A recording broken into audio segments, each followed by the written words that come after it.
Welcome to the Anxiety at Work podcast. I'm Chester Elton, and this is my co-author and dear friend, Adrian Gostick. We hope the time you spend with us will help remove the stigma of anxiety and mental health in the workplace and your personal life. We invite experts from the world of work and life to give us ideas and, most importantly, tools to deal with anxiety.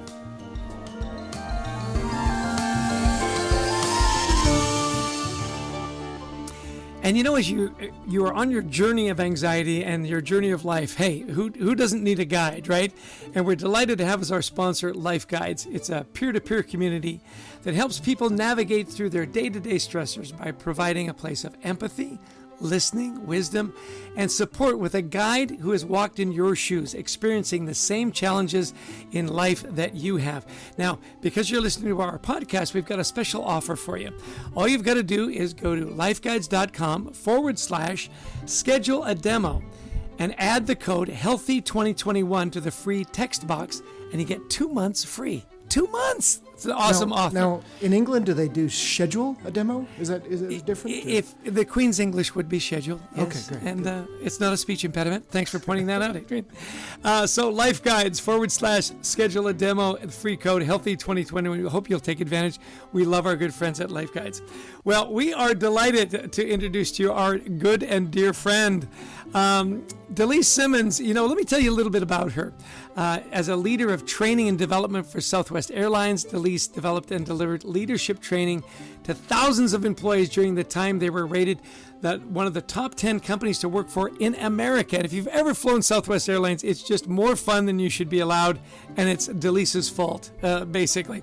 She helped create Southwest Airlines University for People, then assisted in the creation of JetBlue Airways. Similar great ratings and a similar great experience. The largest mega startup, this is JetBlue, of an airline in commercial aviation history. DeLise is the founding partner of the Culture Think Tank. She has become a very dear friend of ours. DeLise, welcome to our humble podcast. Thank you, Chester and Adrian. I am so glad to be here. Well, DeLise, again, we're thrilled to have you. Let's start a little by talking about the new anxiety index that the Culture Think Tank, your organization, has been developing around our new book, Anxiety at Work. Now, part of the index that we love is that it's just simple. It's easy to use and understand. And the score lets team leaders know how their team is doing. You know, mentally, how are we doing? With wellness, what anxiety levels are like, and also, most importantly, how to fix them if they are high. So tell us a little bit, if you would, about why you think this tool is necessary for teams today. Well, thanks, Adrian. We've been in the business of understanding culture and what affects and influences culture since, as Chester mentioned, since we started JetBlue Airways back in 1999. We developed a tool in 2015 that helped us understand what your culture looked like, really based on how employees were feeling. And what we understand, we define culture as a collection of the behaviors of the people within an organization. So if the behaviors are what make the culture, the way that we can get predictive about what's going to happen with our culture is if we understand how people are going to behave. And the best predictor of how people are going to behave is how people are feeling, because their feelings are going to influence their behavior, and then their behavior helps create the culture. So our tool helps organizations understand how people are feeling. It helps them understand how they're going to behave. And so for teams across the world, it's important for, especially post-COVID, for teams to be heard, to be listened to be checked in on. And this gives us an understanding of what our culture is going to look like based on how employees are feeling. That's amazing. You know, it's so funny when you think of culture, and of course, Adrian and I have been writing on culture for 20 years as well as you've been immersed in it. And when you think about culture, it's always been kind of like, oh, it's this feeling, you know, like you feel a good culture. You've actually put hard data on it as well, which I think is really remarkable. What was it you said the other day? We measure the immeasurable. Was that the phrase?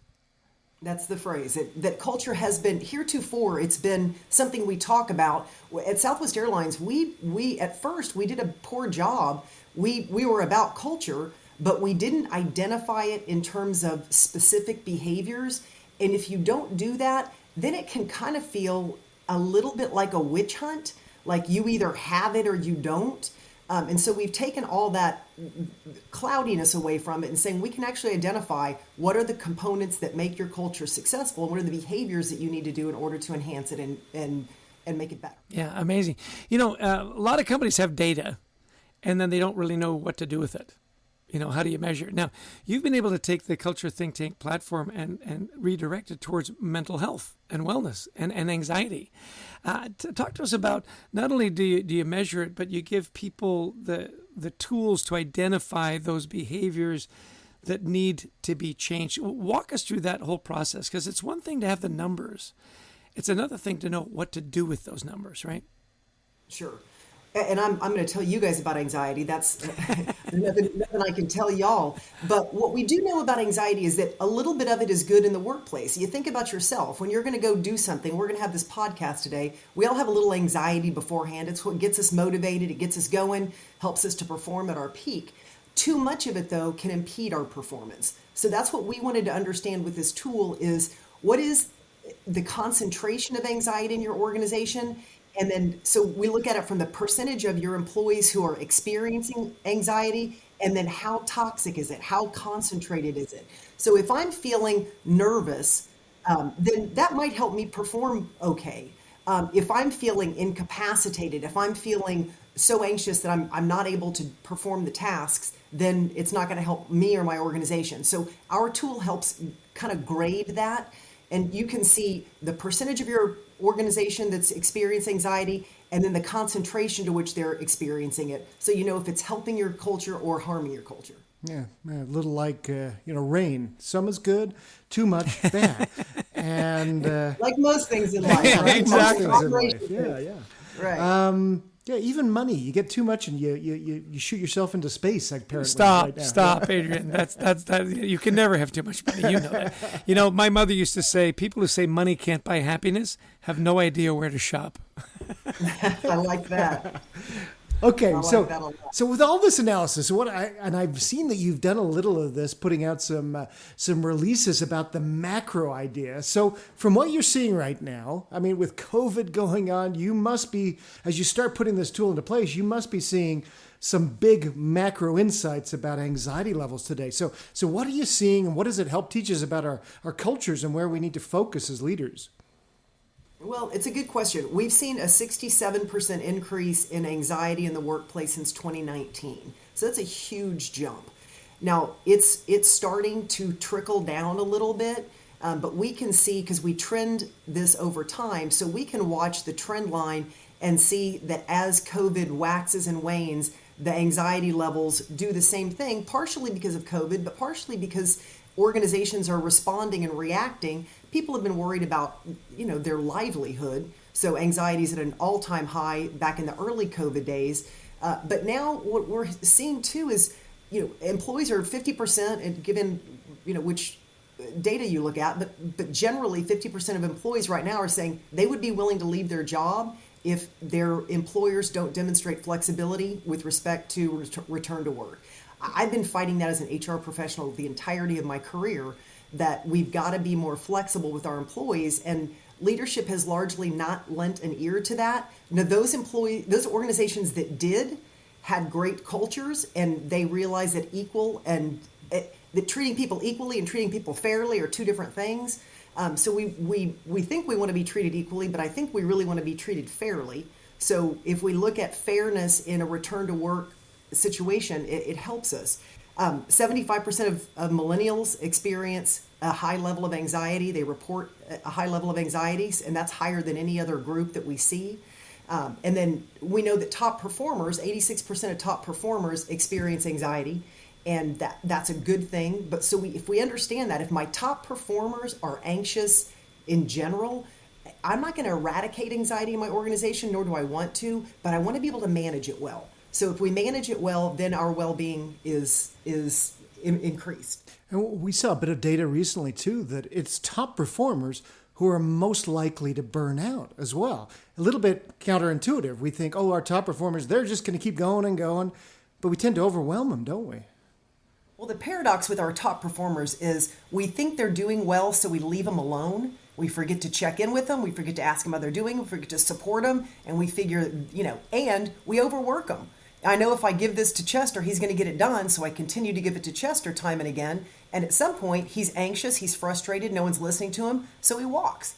And then, you know what we do? We throw a party for Chester instead of figuring out a way to keep him there. I do like a good party. So, you did. I know. We'll throw you a party, but we'd like to keep you around. Yeah, it is interesting, isn't it? Like you say, we forget about them. I think that's so insightful. We forget about them because they always get it done. I never need to check in. They're fabulous until they're not there. Yeah. I know you guys know a thing or two about gratitude. And I think that if we demonstrate gratitude with our top performers, with all of our employees, but specifically our top performers, but we think they don't need it, but they do. In fact, we think they need it even more, because they're top or they need more validation. You've worked with these incredibly successful cultures. Southwest Airlines is legendary. JetBlue followed along that same path. And since there, you've helped create these exceptional cultures for other companies with the Culture Think Tank. So what lessons did you learn about cultures as it relates to well-being that our listeners can glean from you? Most importantly is, again, understanding that the way my employees are feeling is important. And this isn't because hug a tree, love your neighbor. What we understand is that organizations that have strong cultures outperform other organizations. So it is a performance metric. It's not just we're looking to see how you feel for any other reason other than we want you to be good. We want you to feel good. You're going to perform better if you do. So if we understand that, then we're able to move the needle on culture. So we have a process that truly our tool works well. Obviously, I would believe that. But if you follow this quick rubric, it'll improve your culture. One is check in. So check in with your employees on a regular basis. We check in monthly. So we check in, then we listen and really listen. So if we just check in and don't listen, then it can be counterproductive. Then we thank. So we check in, we listen, we thank them for their participation, thank them for their information. Then we validate, make sure that what we think we've heard is what we've actually heard. And then the most important thing, we act, do something about it. And when we act, we tie back our action to what they told us so that they see, you asked me, you thanked me, you did something about it. The next time you ask me, I'm going to give you good information. Yeah, that something actually happened, that my opinion actually mattered because you did something about it, right? I wanted to talk to you a little bit. You mentioned about culture. Strong cultures can weather storms better. At least that's the way I interpret it. I had this really interesting experience in Wichita, Kansas. So Adrian and I have done a lot of work with Texas Roadhouse restaurants. Love the brand, love the spirit. So whenever I go there, I call over the general partner and talk to him and say, hey, how's business and so on. Well, we're in Wichita. This is just last week, and the place is hopping. Kansas is wide open. And I said, have you had staffing problems? Because that's what everybody's, trying to find people. He said, we've done a good job on that. Because we had such a strong culture before COVID, we were better able to weather the storm. And he gave me this example that I thought was fascinating. He said, there's a steakhouse just 3 blocks away. Father's Day is a big day for steakhouses, right? He says, we were wire to wire rocking it. My competitor was only open for 2 hours because that's all he could staff. So is that validated to you that strong cultures really do weather storms better than weak? I mean, does the crisis really tell you what kind of culture you've got? It does. Some organizations were flattened because they just couldn't bring their employees back because of the nature of the work that they did. But those organizations that could bring them back, it's that whole culture thing. It really is about establishing trust within your organization. And if you have a strong validation of trust in your organization, well, there's not a lot of room for fear when trust is abundant. There is a lot of room for fear if trust is not there. So if I have an organization where we have a strong culture, by nature, we have strong trust with one another, that chokes fear out. So when we get into a situation that's anxiety producing, that's fear causing, we can lean on that experiential trust that we've created with one another, and it helps to choke out some of the fear and anxiety, keeps your culture strong. Yeah, love that idea. Yeah, fear, or sorry, trust, choking out fear. By the way, how can people get a hold of you, DeLise, or learn more about your organization? Where would you send them? We are at theculturethinktank.com, kind of like the Ohio The University of Ohio. Yeah, there you go. Ohio. Yes, the university. Theculturethinktank.com. And it gives you an opportunity to hop on and kind of see what we do. You can request a demo. Our solution is easy. It's very intuitive. It's nimble, and it's not expensive. So it's kind of the trifecta of everything you want in a tool that helps you. You can easy to understand, and easy to pay for. Right. As we've seen with your tool, it's great even for small companies because it's very affordable. One thing we always like to ask is, okay, some actionable advice for managers. With your background, you've worked with thousands of managers in your career and helping them become more effective. For example, around transparency and openness, something that you really stressed in the cultures that you helped build at JetBlue and Southwest. What's something leaders coming to a team maybe can do to develop more transparency, get honest feedback from their people, to build a strong culture? Because we know that when people are starting to talk and share their feelings, anxiety levels come down. Well, I think I agree. And I think that the problem with anxiety is it's not something that employees feel comfortable generally walking into their supervisor or manager and saying, hey, I'm suffering from anxiety, or I'm too anxious to get my work done. It just isn't a norm that we've really accepted. Even our whole mental health system, I sent my kids to a therapist just to check in not that long ago. And I asked the therapist, should I run this through my insurance? And he was like, I wouldn't, because you just don't want to stigmatize them with having a check-in. I'm like, this is like a regular, is everything okay? We're in a weird situation, but we've stigmatized mental health in such a way that people don't even want to go talk to a therapist. I mean, if my heart was not working, I'd go see a cardiologist, right?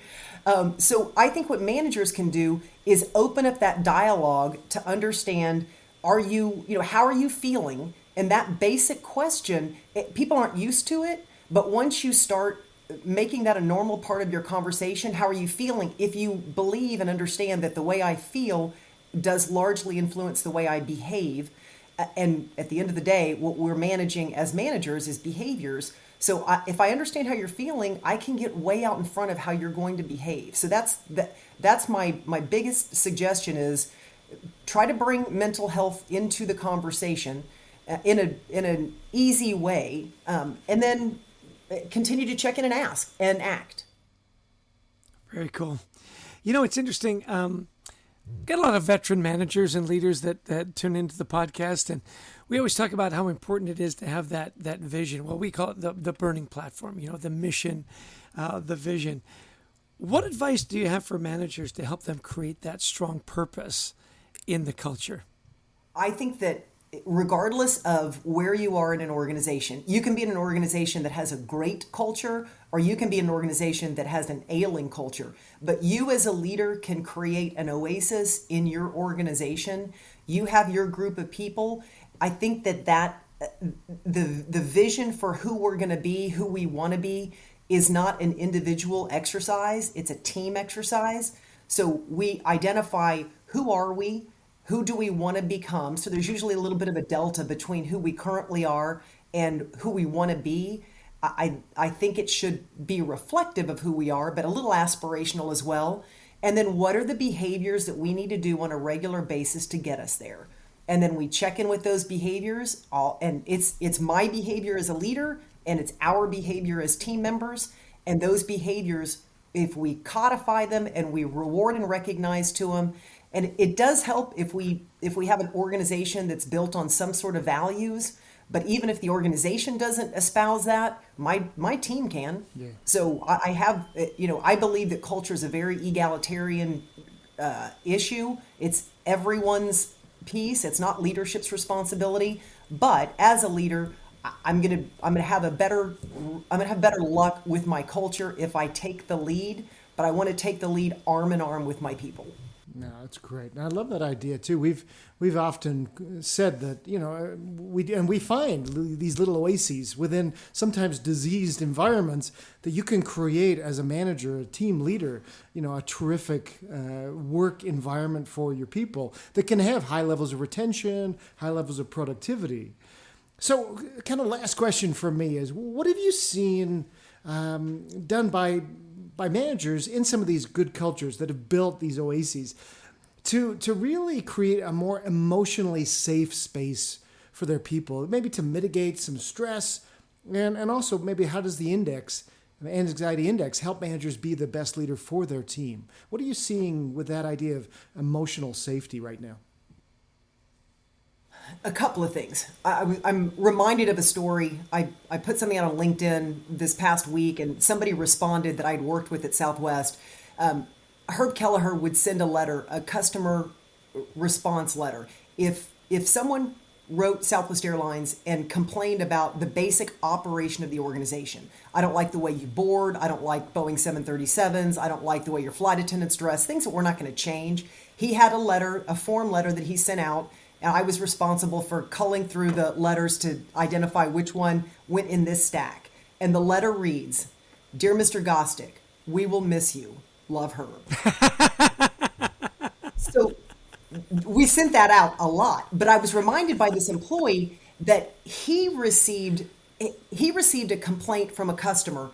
He didn't do anything that he wasn't supposed to do. He was doing what he was supposed to do, but the customer complained, wrote him out by name.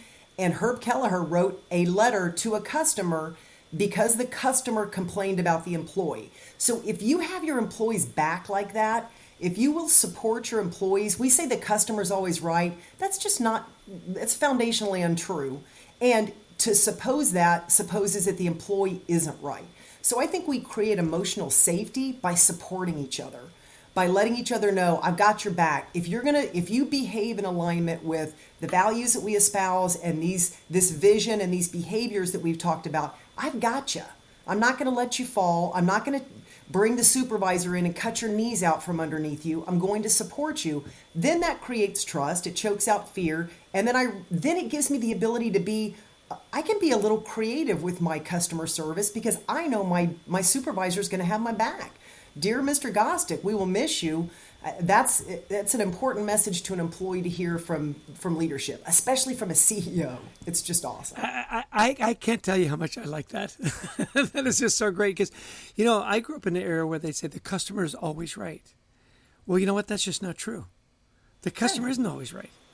And we spend all this time trying to placate, 2% of our customer base when it would be a lot more efficient if we just said, miss you. We'll miss you. Absolutely. Yeah, Herb's famous for a quote that he gave, and his response was, and he's in commercial aviation, so hopefully not everyone can say this about their customers, but he could say, sometimes the customer's drunk, sometimes the customer's misinformed, sometimes the customer just doesn't understand the process, and we're going to support our employees in that. We love our customers, but we're not going to love them to the detriment of our employees. Brilliant. Hey, great discussion. Knew it would be. Love spending time with you as always. If there were two things you wanted people to take away from our conversation, what might they be? They would be that culture is everyone's to access. It is not, it's about behaviors. So if you behave within an organization, you have a responsibility for the culture. So it's everyone's responsibility. And then check in and listen and act. If you're going to check in and not do anything about it, it's actually more detrimental than not checking in at all. So we talk about poll fatigue. I don't agree with poll fatigue. I think what people get fatigued by is being asked and then nothing's done about it. That's fatiguing. But if you ask me and then you do something about it, that's energizing. That's not fatiguing. So if I'm going to move the needle on culture, especially in these trying times, I got to know how you're feeling. That's terrific. Well, DeLise, this has been just a delight. We knew you'd be a great guest, but this has just been amazing. Lots of amazing takeaways for leaders listening, anybody who's trying to build a culture, which is, as you say, everybody. So thank you again for joining us today. It's been a real delight. Always a pleasure. I will join you guys anytime. Thank you for the great work you're doing in anxiety. It's helping us a lot, and we appreciate it. Well, Chess, another great guest. Lots of learning there. Boy, I was really impressed by the idea that culture, it's about focusing on specific behaviors. It's odd, since we work in culture, now and then I'll meet a leader who says, you really can't define culture. It's like, of course you can. There's a difference between going into, say, an Apple store and a Best Buy store. Nothing's right or wrong. They're just different places, right? You absolutely can define culture if you focus in on the behaviors you're trying to accomplish. Yes, and I love, too, she said, how do your people feel? You got to know how they feel. Mm-hmm. Do they feel great about coming to work? Do they feel like their voices are heard? Right at the end there where she said, poll fatigue, there's nothing wrong with doing lots of polls. What's wrong with it is if you don't do anything with the data. They've got to, I loved her formula, check in, listen, thank, validate, and then act. And she was very specific about, and the last thing is by far the most important, because acting builds trust. And she had some great ideas around trust, didn't she? She did. Now, these are folks who are surveying, tens of thousands of employees, and they're seeing a 67% uptick in anxiety levels since 2019. And we think, oh, yeah, but that's starting to wane now that we're coming through the pandemic. Well, as she says, it wanes and waxes because the pandemic's here, then it's not, then it's here again. But not only are people feeling anxious, not only about the pandemic, but they're anxious about coming back to work. They're anxious about, will I have the flexibility, which we're hearing is the number one concern. People are coming back. They found out, boy, I like this flexibility stuff. Yeah. Well, and I love what she said. Equality, we treat them equally versus fairly. She says, look, treating people equally, that's a good goal, I guess. What I really think is people want to be treated fairly. And that does mean you'll treat people differently, depending on their situation. You've got a long commute, you're a single mom, English is your second language, you're going to be treating people differently. We want to know that we're being treated fairly. I want to come back to trust for just a second. I love, she said, there's no room for fear when you trust your people. And she said, trust chokes out fear. Yeah. I love this. I was thinking, I circled that myself. It's World really Wrestling Federation, choke them out. Different kind of choke. Yeah. Yes, I really appreciated when she said that, because so often we say, well, there's going to be fear built in. You're not going to be able to get rid of that. Yeah, you can. And it all has to do with trust. I thought it was brilliant. And where does it begin? She said, add this simple phrase to your lexicon as a leader. How are you feeling? Because we'll say, how you doing? Fine. No. How are you feeling? That's deeper. That requires some thought. You can't just get by with a fine. And if you say, and especially if you're pushing a little bit, to say, I'm good. Really? Because I'm struggling. Right. It's amazing how the conversations can open up. Yeah, two last things that really left an impression on me, where she said, look, even if you're in an ailing culture, you as a team leader can create this oasis of a good culture. And the last one, which I just found shocking, was, she said, well, I sent my kids to a therapist just as a check-in. We're going through this pandemic. And should I claim it on my insurance? I wouldn't. It'll add to the stigma around your kid. And I thought, oh my God, and this is a therapist saying that. There's terrible, we don't even talk about this, but say somebody's taking Prozac, there's a very good chance they don't get life insurance. There's a very good chance that they don't get insured. So there's a lot of work that's being done behind the scenes on issues like this with mental health that nobody talks about. There's incredible stigmas. Yeah, she's exactly right. That we as that's why we're doing what we do here on this podcast, is to try to remove some of these stigma around this. So, and, my last thought too was this idea of emotional safety. You got to have your employees' backs. I mean, she talks about the airline industry where, every week we're seeing some poor gate agent or flight attendant being berated about the mask mandate. Well, it's not their choice. They're not making people do this. Yeah. But, it's the 2%, unfortunately, that are getting angry with these poor folks. It's not their decision to do this. Yeah, it's a federal mandate. You say, look, it's not, if it were up to me, we do it differently. Well, we talk about removing the stigma. We talk about never being alone, having somebody to talk to. And I think that's where, our sponsor, Life Guides, is just so important. This peer-to-peer community that helps people navigate through those stressors and all the things we've been going through, that you've got somebody that's had the same experience, that's walked in your shoes.